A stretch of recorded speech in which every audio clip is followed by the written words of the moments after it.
Welcome to episode 29 of From A to Global Z and part 3 of our mini-series, Go Your Own Way, Why Bands Break Up. I'm your host, Dr. Bill Lord.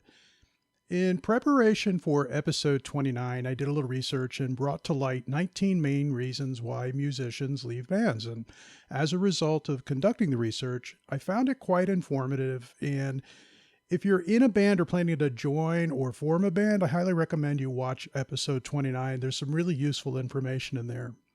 In this episode, we will examine several famous band-related cases in order to shed light on why one or more musicians chose to leave highly successful, money-making, award-winning bands in order to try their hand at flying solo. You might call this a case study of legends. Again, I think you'll find this to be another interesting show, but before we take flight, it's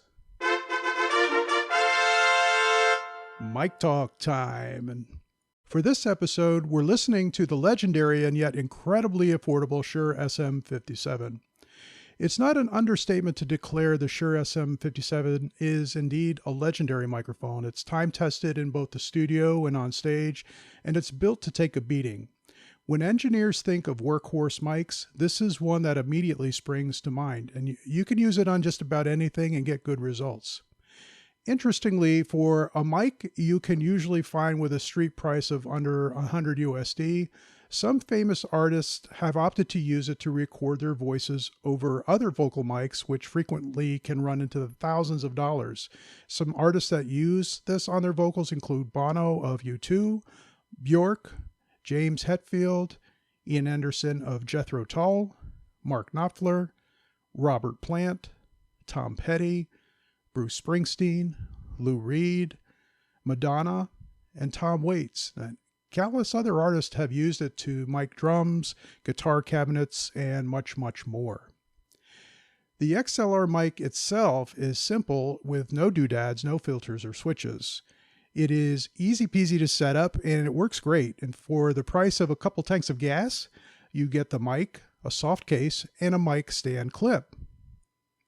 Anyone who's thinking of putting together a home or pro studio should have at least one SM57 in their mic locker, and most studios have a fistful or more lying about. When you ask well-known audio engineers or producers what would be the one mic they would own if they were stranded on a desert island, this one comes up time and time again. It's reliable, has great sound, great diversity, it's virtually indestructible, and it's highly affordable. Are there better sounding mics out there? Well, many people would answer yes, but over the past 50 plus years, this workhorse mic has earned high praise around the world. So give it the legend to listen and see what you think. Now on with our show. Perhaps one of the most famous bands who broke up as a result of at least one member wanting to pursue a solo career has to be the Beatles. Truth be told, there were multiple catalysts that seem to have contributed to their breakup. And certainly it can't be ignored, John and George were ready to spread their solo wings and wanted to see what they could achieve as solo artists. John segued immediately to combine experimental musical talents with his new love interest, Yoko, while George had been amassing a library of music and he was eager to release, and was just waiting for the appropriate moment to do so. There's so many complications during this time that were impacting the band, including the loss of their longtime friend and manager, Brian Epstein, investing their energy into running Apple Records and their mod clothing boutique, mentoring new artists they were signing to Apple Records, producing movies, and bringing Alan Klein on board as their new business manager, who almost immediately fired about half the staff of Apple. It seems like the perfect storm that demanded that something huge must give. Unfortunately, that something was the disbanding of one of the most important groups in music history. And it goes without saying, all members of the Beatles went on to accomplish great things as solo artists. And by the way, John Lennon recorded his vocals on his solo recordings using the Shure SM57, and supposedly it's a fave of Paul as well. Let's take a look at our next case study. The Jackson 5 were originally formed in Gary, Indiana in 1964, and the band was solely comprised of brothers from the family of Father Joe Jackson, the band's overbearing manager. It was also the proving ground, of course, of Michael Jackson. The Jacksons recorded a ton of chart-topping material with Motown, racking up 4 consecutive #1 Billboard chart hits and 16 top 40 singles. The Jacksons sold more than 100 million records worldwide and have amassed a phenomenal volume of awards. So with all of that fame and success, what happened to the band? Well, evidently the liquidation was a gradual one that occurred over a matter of years. While Michael was still performing with the Jacksons, he began exploring working solo, and eventually his solo career work was generating a lot more attention than that of the family band. In around 1980, while the Jacksons were struggling to record new works, Michael's songs were shooting into the stratosphere and paving the way for the Prince of Pop to evolve eventually into the King of Pop. Michael's success with his 1979 album Off the Wall, followed by his 1982 smash album Thriller, sealed the deal. By 1984, he moved on from the family band and was flying completely solo. Soon after, brother Marlon left to try a solo career as well, and the band dissolved in 1987. Oh, and by the way, Michael used an SM57 to record his vocals on his smash album Thriller. The next case study takes us away from Motown and steers us to a band who managed to fuse together several genres of music and achieve incredible acclaim. How would you describe the music of multi-Grammy winning, multi-platinum recording artist The Police?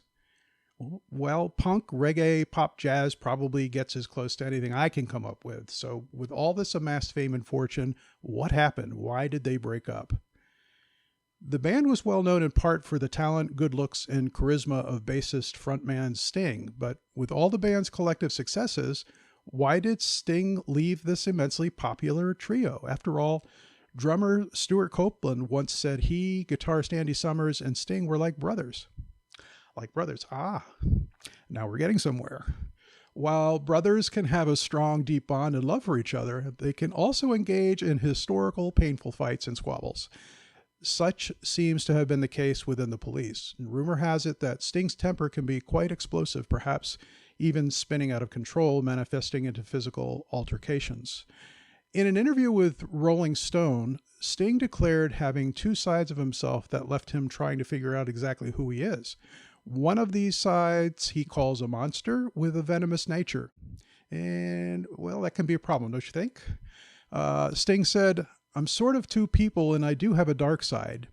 Evidently, the monster was unleashed behind the scenes somewhat regularly, eating away at the bonds between the trio's brotherhood. And with all this inner fighting, it was only a matter of time that the fragile glue holding the band together would eventually fail.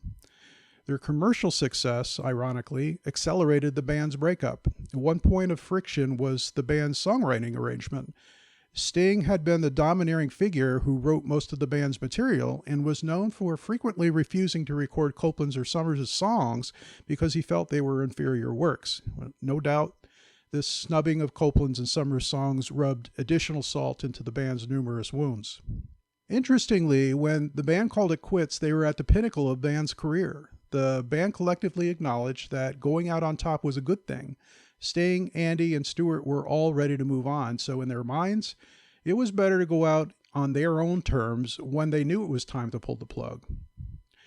Now, before we close out our discussion about the Police, I will mention Sting records vocals using an SM57. Stuart uses it on his snare drum, and Andy used it to mic his guitar amp. So yes, indeed, this mic seems to find its way into all of our case studies. How intriguing. I want to end this episode on an impressive story of resilience. We're going to take a slightly different U-turn here. This band, given the circumstances, had every right to splinter and have its members explore new or solo careers. And frankly, I'm shocked at how they managed to stick together, even though the entire band was enduring a highly traumatic and tumultuous time. And that band is Fleetwood Mac. One of Fleetwood Mac's most successful albums and one of the most acclaimed rock albums of all time is their 1978 40 million copy selling and Grammy Album of the Year winner, Rumors. There are 5 members in Fleetwood Mac: Mick Fleetwood, Christine McVie, John McVie, Lindsey Buckingham, and Stevie Nicks. And while the album was being recorded, Mick and his wife Jenny broke up. Christine and John's marriage came to a close, and so was the romance between Lindsay and Stevie. And in fact, a couple of big hits were written about their breakups.